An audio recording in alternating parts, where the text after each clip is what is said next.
mua ke u whamarumaru atu e pe i he ngahi tala whaatau kakato ai whonua o wha ngā au atu aki he ku ngahi porokalama. Whakatāngi pe mua ai pāhengani. Ke to e fufola atu ai pe mua e whalaka e whaahoka atu hawhetapa. Pea mo e loto whakapapa moni ki he tonga kutoa pe. Malo mua mu lerei ki aho ni ka inga whanonga. Tari fifia kutoa ki motor ki he e tau se nolo kua atua ia ngahi tala noa fungani ki he kehe pe. Ka e tau te whito ki he tala o tonga. Aho ua tolu ene o me ua awhi ua tolu. Pea kua tau prokalama ki he aho ni. Te watu ia pe mi he chepta o e ngahi a whokoula.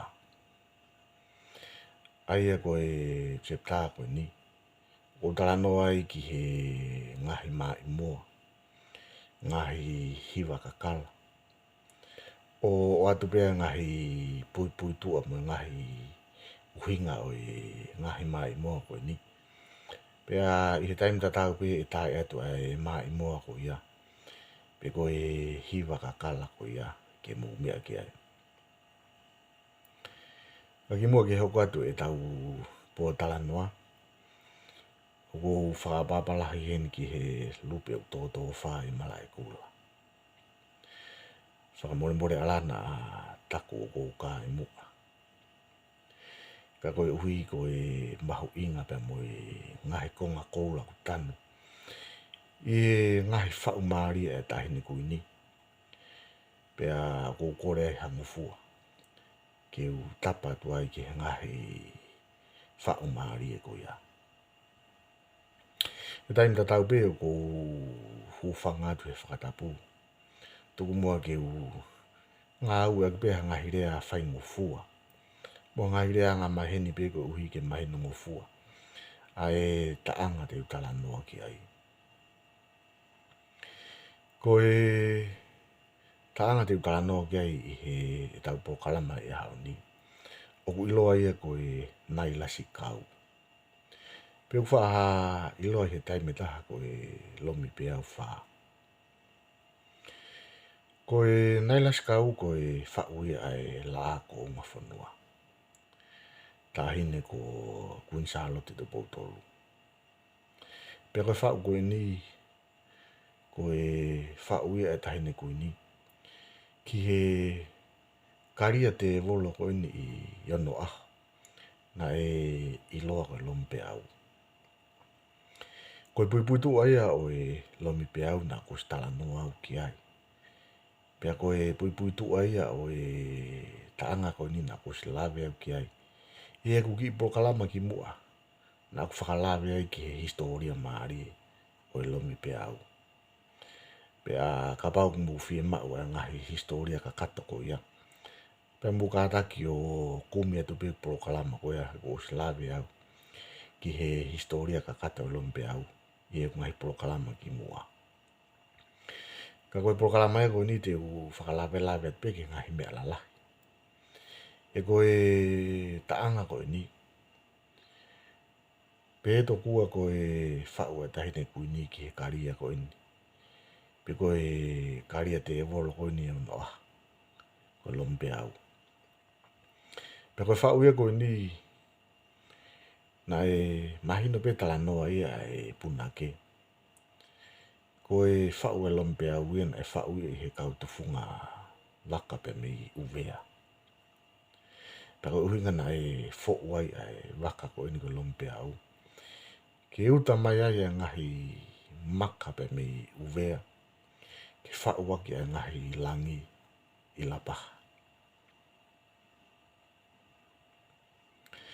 Pea o tala no hene puna ke kono whakauta mai o e ngahi maka koe ni i he lompe au.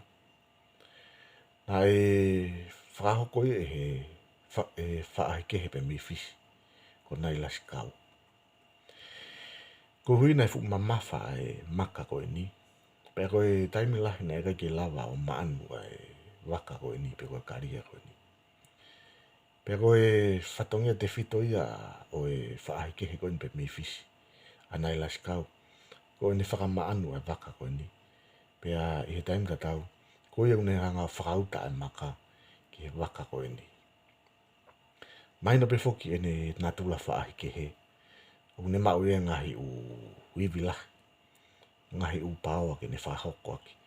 A ngahi ngā au e koe ni tau sio ki tau tau tangata. Mata he kai ki tau lawa. Pe kona laskau na ne whakahoko e ngahi ngā au e koe ia. Ka kona laskau e koe si mahino pe ia ko e hingoa fisi ia. Apate tau foke tau manatu ki a tungi fisi. Aina iloa koe ko lātu e tuate. Ko hono fohana e iloa ko nai laskau. Aia koe foha koe ni a lātu e tuate ko nai laskau. Na e whae ia ki he ofifine a takompau. Kai tamai a lātu e tuate ki he tu iwa. Aia ko hono moni ko lātu e tuate. Ko e half brother ia a Queen Charlotte. Pea ko smahino pe foki ko nai laskau. Ko foha ia o lātu e tuate. Pea koe moko puna ia o tu iwa. Aia ko e whamatala ia a toke tā mahina o pe he. Ko e maa imoa lakalaka koe ni na e whau ia i he tau taha hiwa tau wha. Pe ko e tau taha hiwa tau nima. Pea na e whakawhasi, pea whakahaka e nai laskau. E tangata punake iloa pe mi lapa ko viri pusiaki. Ko tui koe a toke tā mahina. Ko whau koe ni e he la ko unga whanua e nai laskau. Ko whakamanatu e aho aloi o William tuku aho. Aia nai peki a whoki a William tuku aho i he tau tahiwa tau rono. Pe ko e whakamanatu e ni o e aho aloi o sionengu. O e ko whatawhehi tu i pere hake ia. O si mahina pe whoka te tau tolu ko William tuku aho pe mo whatawhehi tu i pere hake. Ko e ongo alo ki nau a Queen Charlotte. Pe a tolu aki a tau whaahau tupo wha. Ka kehe kou whaamu ke tau talanoa pe a teu mui pe i he taanga koe ni. Pe a teu tokone atu pe o atu hangahi whama ala ki hangahi rea kou pehe e whaingata. Pe ko hangahi rea kou pehe kou toton ke e whamama atu. Tau whanonga atu ai pepe mo e taanga koe ni. Pe a ko ne osi koe ate i tae e turewa e fwoi taanga koe ni. Ke mo mea ki ai. Kai he taim tatau pe ko acknowledge heni a Professor Futahelu. Ka pehe ke a Professor Augustino Mahina. He koe ngahi whakatotolo na whakahoko i he University a Tennessee. O kou to'o mai ngai whakatotolo koe a ngāwe atu aki. I he porokalama koe ni. Ko kamataanga o e taanga maari ko ni pehe. Whakatapu mo taloni o tonga. Ko whakatapu be nia ki he tui.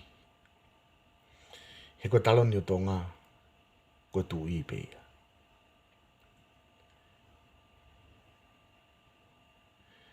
Ko laine hoko. Pea tapu pe moe kakalahi ngoa. Ko laine ko ni kuhinga pe ia ki ngahi ho eki la lahi o tonga. He mosi i lupe ke i mānoa. Ko i lupe na e uhinga pe ia ki a Queen Charlotte. Ka koe mānoa ko e lou whau e kuhai aki ai wae o e fo i lupe ko monu aki. i he ulupe.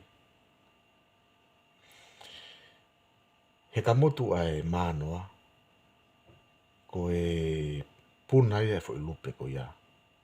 Pe ko e fo i monu ko ia, o i kai ke toi foki mai. Kau maari e laine ko ni, he mosi i lupe ke i mānoa. O uhinga ia, ko e taloni, o ku kei lau maari, kei la ko i fie, pea o ku malu e mea kotoa pe. I kai hapalo parema e hoko. I kai ke motu e mānoa. Ke hoko ai e hola e fo i lupe. Pe ko fo i monu.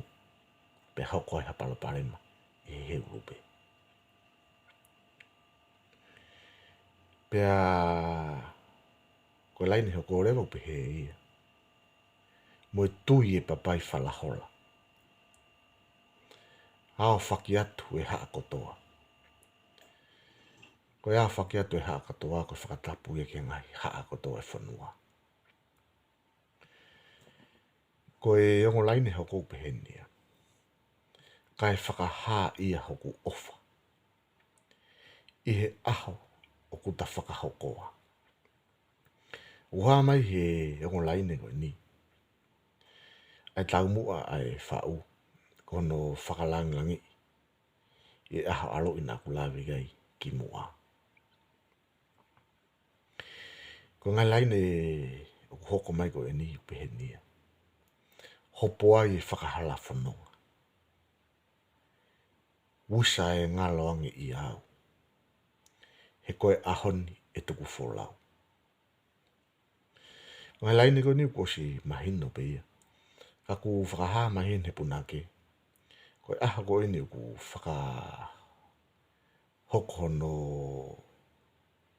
whakalangi i. E hoko atu pe. Pea e hoko ia. Ko ha historia. I he kahau.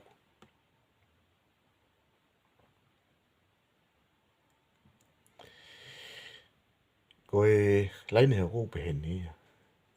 Ka au kuo fie tala no atu. Ki he anga si o mau wakatapu. O ku tala no hene puna ke hi he wakatapu. Ki he karia koin ko e lomi peau. Ko laini he kou pehe nia. Whai anga o whakatalu talu. Ko laini ko niu ku haa mahino mai whoke puna ke ki ono aho. Whoke puna ke ki he historia. Tala noa mai ki ono whau. O e waka koin ko lomi peau.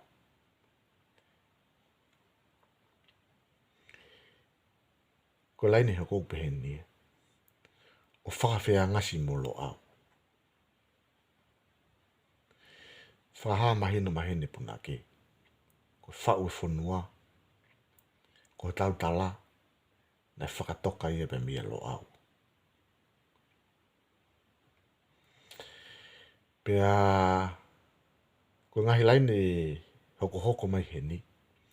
O maari e puto ko e tala noa ia e puna ke historia. Hono whau e waka koini. Ko lomi peau. Pea peheni a ngahi laini e ko ia.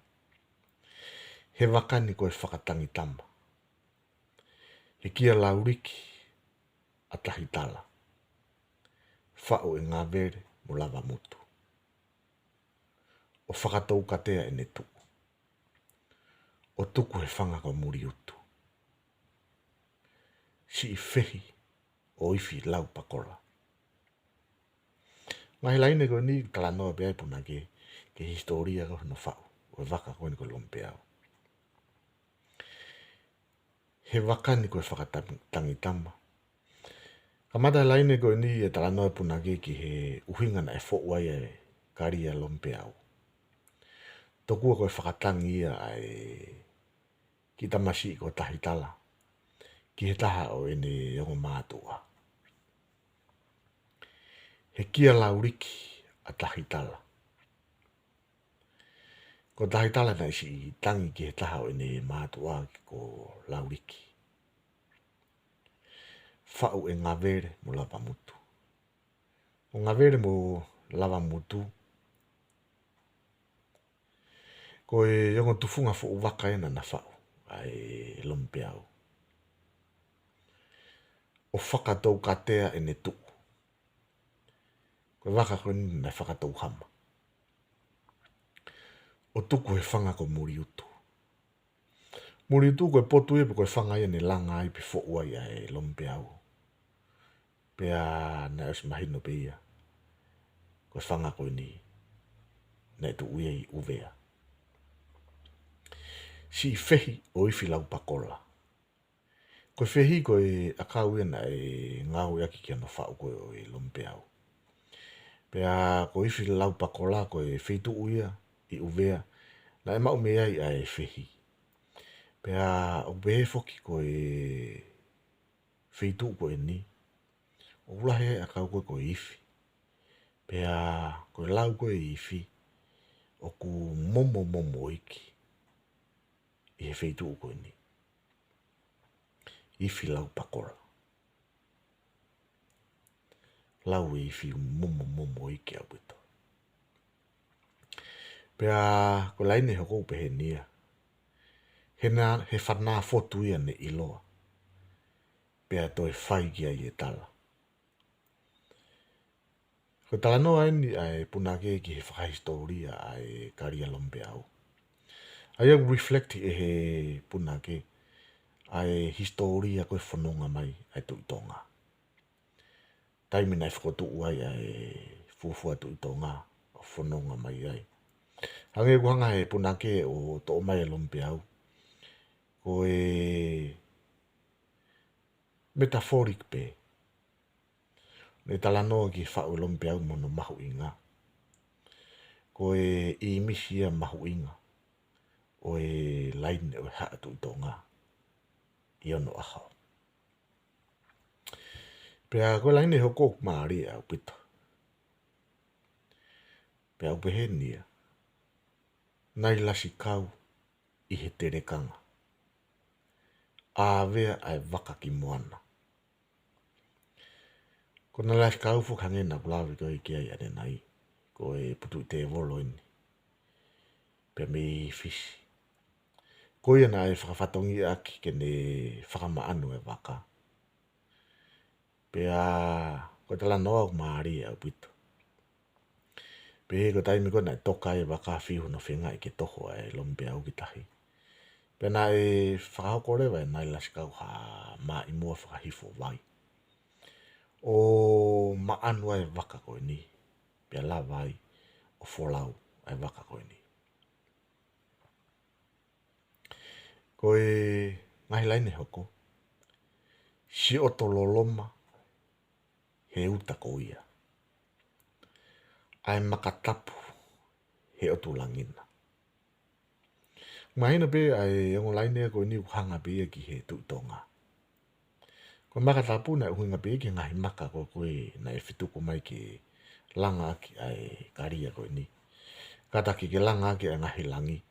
Ka ko se mahina pe ko e symbolize pe he makatapu i ai tuitonga. Pea ko ngahi laine ko ni. Ko pehenia. Pea koe lau he teke iloa. Ne tala e hai kia te koe. Ke ewe ewa he pae. O mamata ai he maka ofe. Au tala noa pe ai ngahi laine ia koe ni. Ke natula koe o e pae o te rea. Tulu. Pae o te rea ko mahina pe koe ngahi makaturiki koe ngahi maka ofe ia. O i kai ke iai ha ngahi hoko anga i ngahi maka koe ni.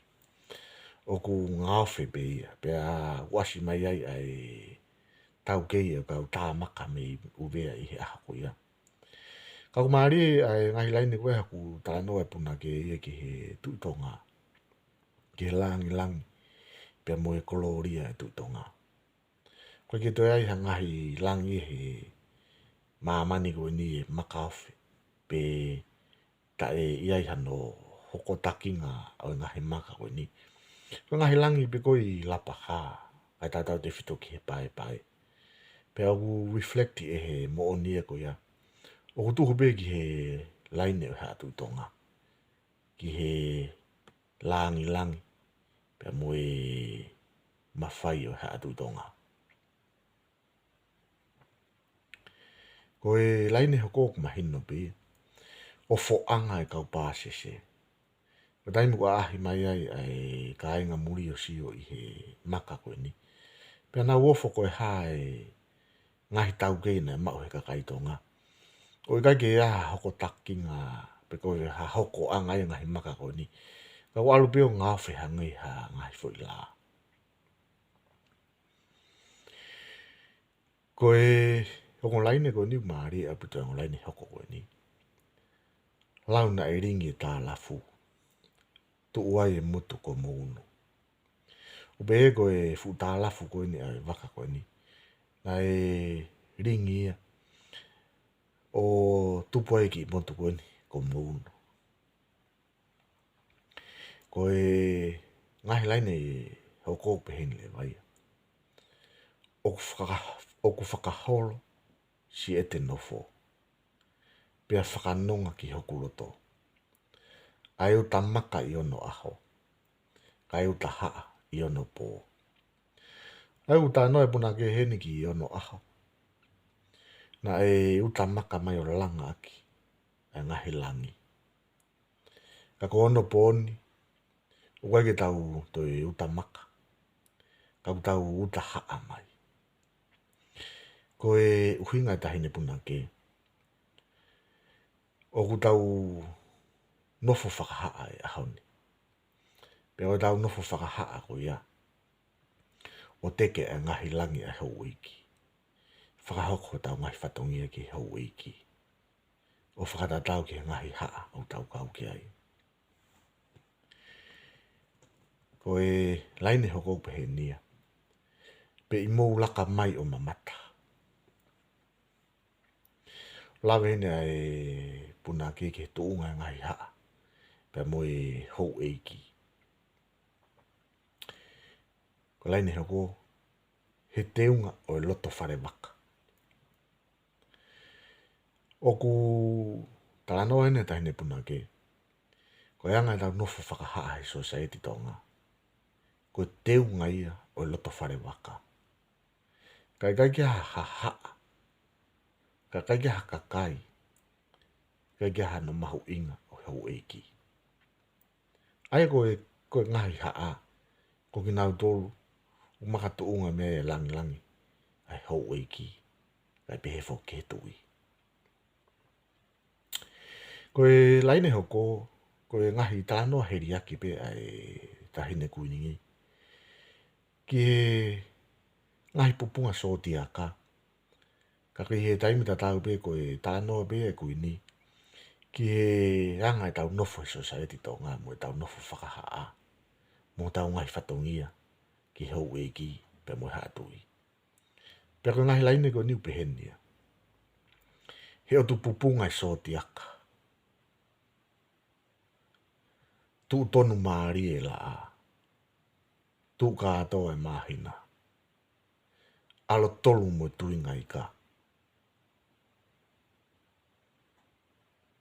Whine utuwai mo sipi tangata. Me afua mo tangata whana. Ama afulere mo toloa. Ai humu mo maafu toka. Takitaha tauhi hono hala. Ai utala noa heni ai tahine kuini ki he ngahi pupunga soti aka. I he wawa. Pea ko ngahi pupunga soti aka ko ia. Ko ngahi haa pe ia. Ko ngahi pupunga soti aka ko ni unau tatakai ia e la a pe mo mahina. E koe la a ko senta ia.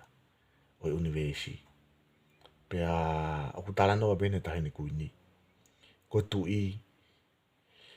Ko e tumu e anga e tau nofo. E society. Tonga. Ko e tau whanof nofo I he piramita o e society tonga. Ko e tu I marunga taha. Pea toki takatakai I e ngai soti aka ko eni. nā kutoki lawe ki ai. Ai ko e rea sotiaka ko yohi e pe meherea kariki o kuhinga ki he loto a manu. Pea uhinga pe ia ki he taimu tau talanoa ki he wawa. Ko ngahi pupunga whetu. Pea us mahino pe foki ko whakalawe pe ne ta haine kuini. Ke anga e tau nofo se o society tonga. O koe ngahi haa ke heke. Ko ngahi pupunga whetu uia. Ko tu tonu maari e la a ke li la ko i fie pe tamatu ui. Tu ka atoa mui mahina. Uinga pe ia ko e ta hine kuini a kun Charlotte. Ke i malu pe. Alo tolu mo tu inga ika. Ko alo tolu ko e pupunga whetu uia ku ui whapapalangi ko e Orion. Peo ku iloa i he astalo numa whakatonga ko e haamunga i a maui. Ko tui ngai ka rewa ko e pupunga whetu uia ku ui he rea whalatina ko e paisi. Pe ko ia ku iloa i he rea whapapalangi ko e serious. Whine utowai mo sipi tangata. Whine utowai ku ui he rea latina ko e Aquarius. Pe ko sipi tangata ko e Ramia. Me a whana mo e tangata whana. Kataki me a fua pe mo e tangata whana. Me a fua ko e Libra. Pe ko tangata whana ko Sagittarius ia. A maafulere mo toloa. Maafulere ko e Nepula ia. Pe ko toloa ko e Close Saude ia. Ai humu mo maafu toka. Ko humu ko e tangai malala ia. Pe ko e maafu toka ko e Nepula ia taha. Taki taha tahi hono hala. Taki taha whakahau kono whatongia ki hou eiki pe mo tui. Hau tala noa peheni ai tahine kuini ki he ngahi pupunga sooti aka. Ko ngahi haa pe ia. Mona ngahi whatongia taki taha. Pea ko e malu ia anga e tau nofo i he society tonga. O ka taki taha whakahoko e he ngahi haa kotoa pe hona whatongia. Ko e ngahi laine hoko reo peheni ia. He kua lava si e te tālawe. Amata he laine ko ni ai tatau me punake. Ka uri atu. Ka moupuke. Uhinga laine ko ni takta nofu kia no laine. Takta whakahoko na whatongia. Pea nofo e kakala mo unia. Na uhinga pe laine ko ni ki he hou eiki. He kua hau e whikau kia kita. Ke u foki ki he whakaotusia. Me whakaotusia heni ko e kakala eiki eni. Ko e kakala hingoa eni ko ne symbolize pe ia hou eiki. Ko hoku naite o patirika. Maria laine ko ni he ku tonga naisi e he punake. Ai Saint Patrick ko patirika ia. Sangato peturiki ia. Pea katala no ka taina punake. Ne reflect ia ai fo imoni. Ko kau naite ko e nanau malu e seu sarema. O hange ko Saint Patrick ko patirika fokia. O nau gei puke puke e nau dolu. A ngahi ngeia. Pe mo ngahi talatisio. Ai maumaruta nofo i Jerusalema. Pe hono o mai e fo i ata ko ia ki society tonga. O ku ata mai heni. Ai ngahi social rivalry na e whakahoko e ngahi hou eiki la lahi i tonga. Ko e whipaki pepe mo ngahi whike ike ipe. O whakatau mua pepe ko hai. Tene mao an mawhai lahi. Ko e laine hoko ku pehenia. Ko si oto eni saine tupua. Ko eni saine ko e fuka. Pena hanga pe nia laine ko ni ke tu tonga. O ku fusi me he futu ko vuna. Ko fuka ko ni na fusi e pe me he futu ko vuna. Ko tu tonga na i he futu e ko vuna. Ko futu tupu ai ni te whianga ngai po molo teri la paha. Ko tu tonga pe ia. Hono lanu ko e fo i whakula. Whakula ko e whalahola vare a pito ni lanu kulokula. Pea alaha mālohi a pito. Ko lanu e tata. Uhinga pe ko simple pe ki high chief. Ko whakula fok pe mo hei lala ko e kakala maalunga ta. Kakala e kia i he whonua pe ku uwhea pe ke tu tonga. Ko whakailonga o i kuna.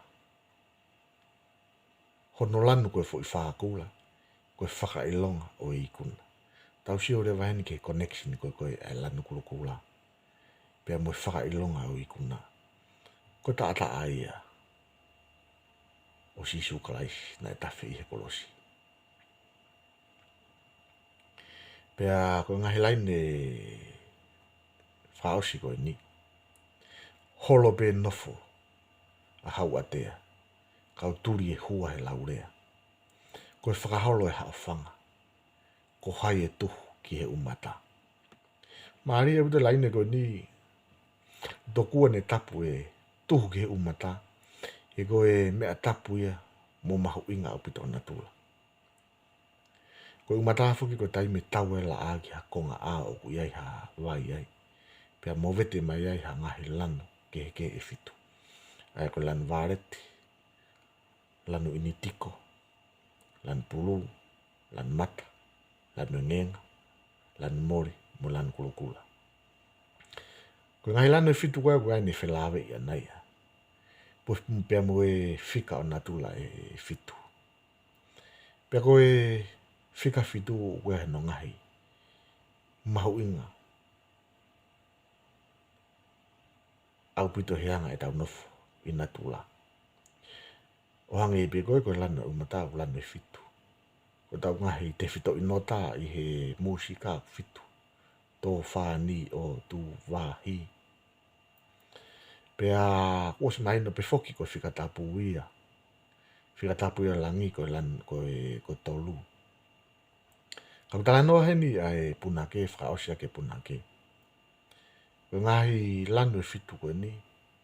Anga e tau nofo he mamani ko ni mo mahu inga fika fitu. O ku topu tapu ia. Pena e tuhu ko toa pe ia. Ki he tu tonga. Ko ki pui tu ai a o e tanga maari e ko ni. Ka te tau hoka to ai pe ki he konga ua o e tau pokalama. Ko ku tae atu a tanga ke mumea ki ai. Pea e hiwa i atu e he lompe au. Pe mila pa.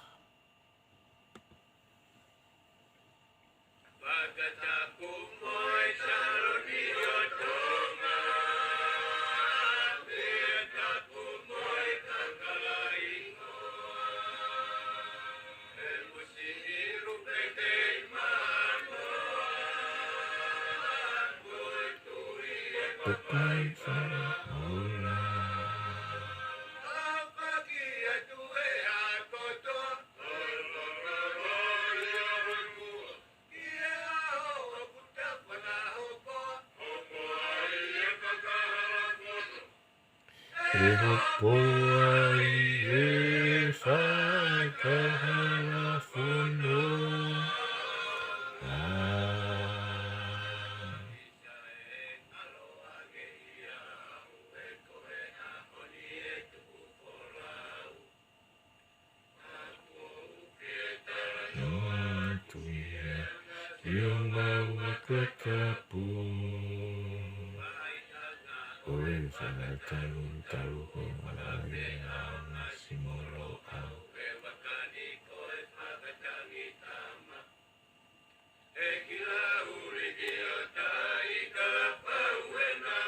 Mula mutu whakato katea ene.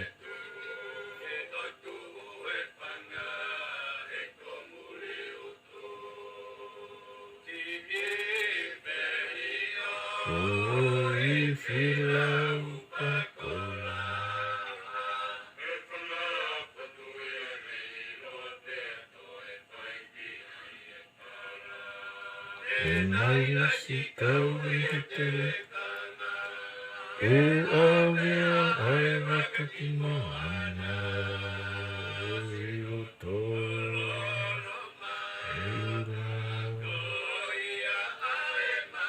kau kefue tunangina.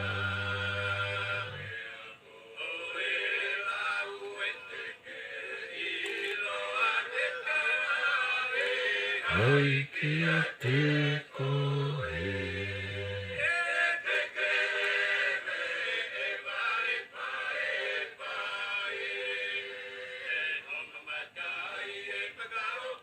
Makau whiu, opona kau pasese. E talafu, tuai e mutu kamono.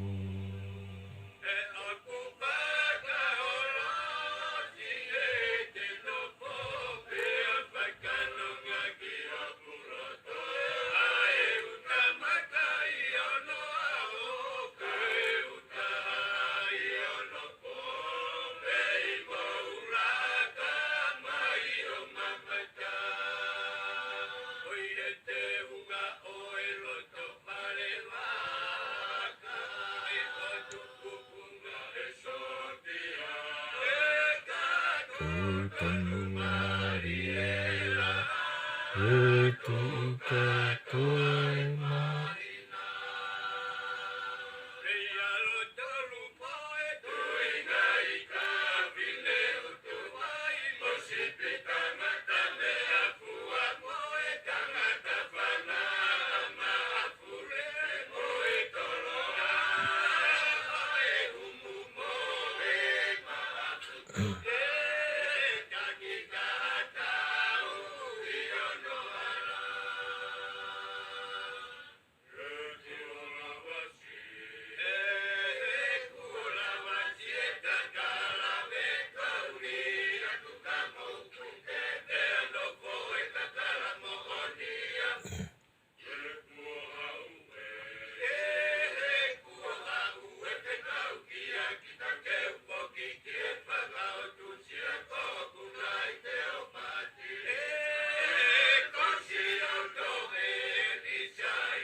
Usiwe utukona.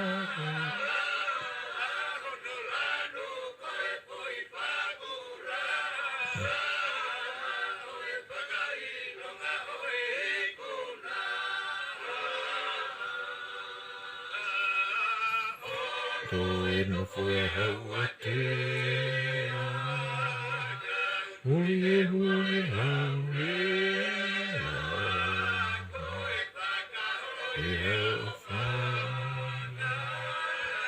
Oh hai tu ke mata, oh ina foi hawate.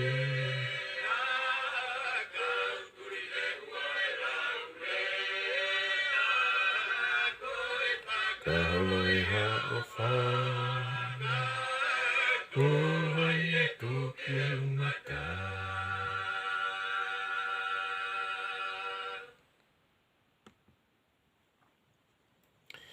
Koe nai las kauia na hiwa ia tu he lompe au. Koe whauia ai la ko ngā whanua. Tahine ko Kunsalote tu Poutolu. Ngā tānga I bea tau ki proklama ki he ahoni. Kore whamura mure atu ka bana e tō hawhetapa ki tua. Whawhi e tau bea ki Moutolu mu fo mai ki he sena o loko ni. Ke mu subscribe mai he e hoko hoko no atu. E ngahi tāna noa fungani ke he pe. Pe mi he e tau sena o lo. Ka tau vete mua ki he ahoni. Lewe rewa he whetapa.